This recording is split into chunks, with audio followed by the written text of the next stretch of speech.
The Independent National Electoral Commission, INEC, declared candidate of the All Progressives Congress, Tokunbo Abiru, as winner of the Lagos East senatorial by-election, which held on Saturday. The Independent National Electoral Commission, INEC, announced that Abiru obtained a total of 89,204 votes to defeat his closest opponent, Babatunde Gbadamosi of the People's Democratic Party, the PDP, who secured a total of 11,257 votes to emerge second. Abiru won in all the 5 local government areas in the senatorial district. Candidates from 12 political parties contested in the Lagos East senatorial by-election, while 8 candidates contested the Koshofe Constituency 2 Lagos State House of Assembly by-elections. Still on by-election across Nigeria, the candidates of the PDP in the by-elections into the West and Central Senatorial districts of Bayelsa State yesterday were in early lead. Election was peaceful and conducted amid commendation for officials of the Independent National Electoral Commission (INEC) and the police. Early results monitored in some units showed that the candidates of the PDP, former Governor Seriake Dixon and Cleopas Moses, were leading in Sabama, Southern Ijo, Kolokuma or Bokuma local government areas, West and Central Senatorial District as well. The security personnel and INEC officials were lauded for recognizing the rights of the people to vote and the provisions made to ensure smooth and peaceful polls. And we have joining us to discuss this is Ebilade Kerefe, a spokesperson, Ijo Youth Council. It's good to have you with us. You witnessed the by-elections. What are your impressions? Well, thank you very much for having me.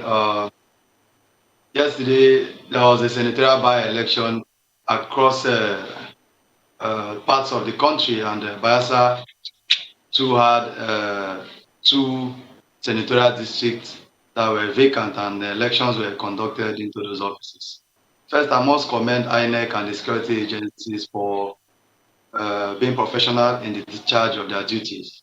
Compared to what we used to witness previous elections, this is an improvement of what we used to get, and we feel very happy because Bayelsa, when it comes to elections, has always been volatile, and critical stakeholders like the IYC have also contributed so much in talking to our youths not to allow politicians to use them to perpetrate any form of electoral violence. So far, so good. The results that we are getting are coming directly from the polling units, and I think it is reflecting the will of the people. Of course, there are other pockets of violent incidences that we heard of in Southern Niger, and perhaps some isolated cases in Yenegua. We are believing that all of these are part of what made yesterday's election the way it is to us. Well, we did hear about reports of some pockets of violence. Tell us about that.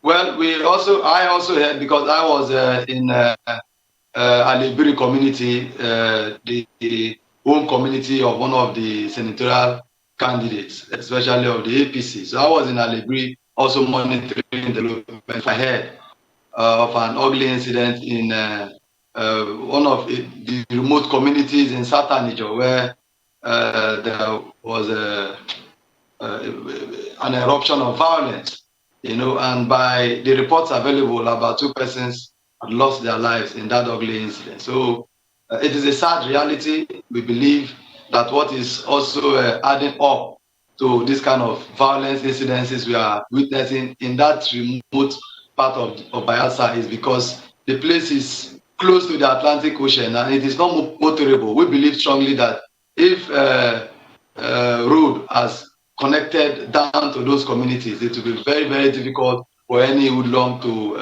in the guise of election, commit any electoral violence. So what happened in Southern Niger was very condemnable, but at least compared to what we used to have in the previous years, it is better. It is far better than what we used to have.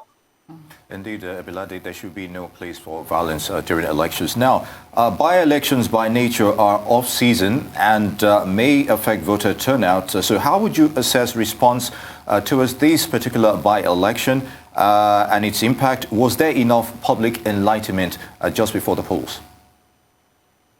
Of course, there was. Don't forget that, yes, it is a by-election, but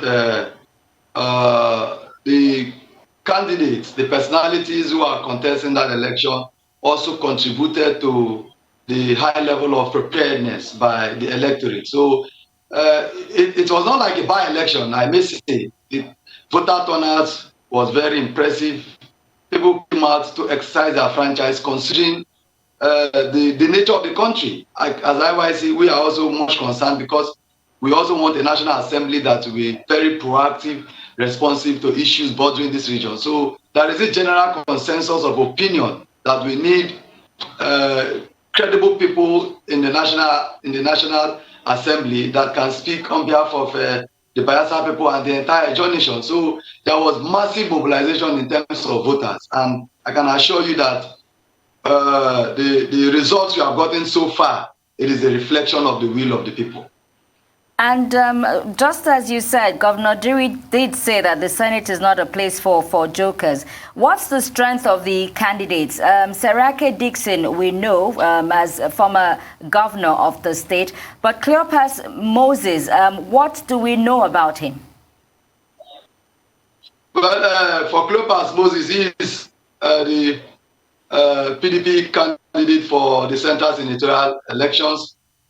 He is a former limited past PDP chairman, of Bayelsa State. So he also has a very formidable political structure on the ground. And of course, from the APC angle, there is Ebele Bifomowe. Ebele Bifomowe, was a former younger brother to late GSP Alamesia. He was director of transport government as he then was. So both of them are very, very formidable in terms of grassroots politics.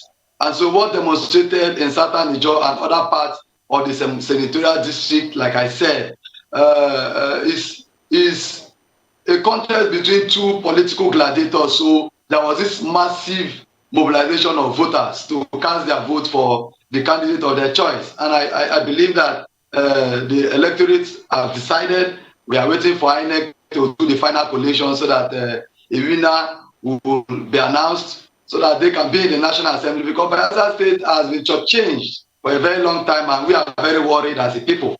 So immediately after this election, they will be in the National Assembly so that they can be part of the business making, the law business, of the National Assembly that will reflect, development and security and stability of this region. They are very, very important people that want to be there. And that is why we have also been putting pressure on INEC, to conduct this election. And we are very grateful and happy that despite all the challenges, INEC has been able to put forward a very good elections, and we commend them. We want to believe that what they have done, they should sustain it. The results are already coming from the units, and people have already gotten the feelers of the eventual candidates that will emerge. Let them continue to sustain this process and not allow any political party to subvert the will of the people.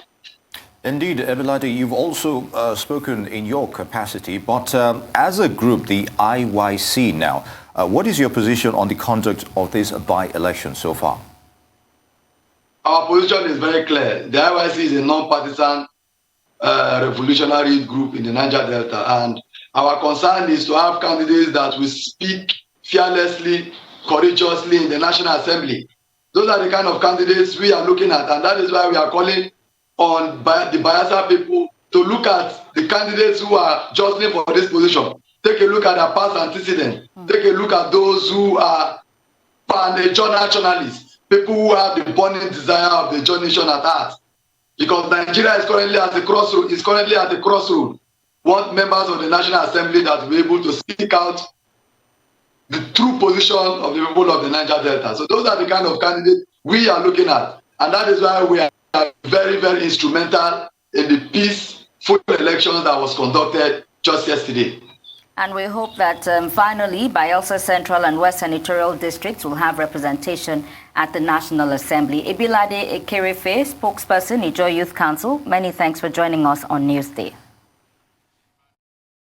And now to northern Nigeria, the candidate of the All Progressives Congress, the APC, Bala Ali, has won the by-election for Das constituency in the Bauchi State House of Assembly. His victory followed the conclusion of voting and counting of ballots in the election conducted by the umpire, that's the Independent National Electoral Commission, INEC, for the seat which had been declared vacant.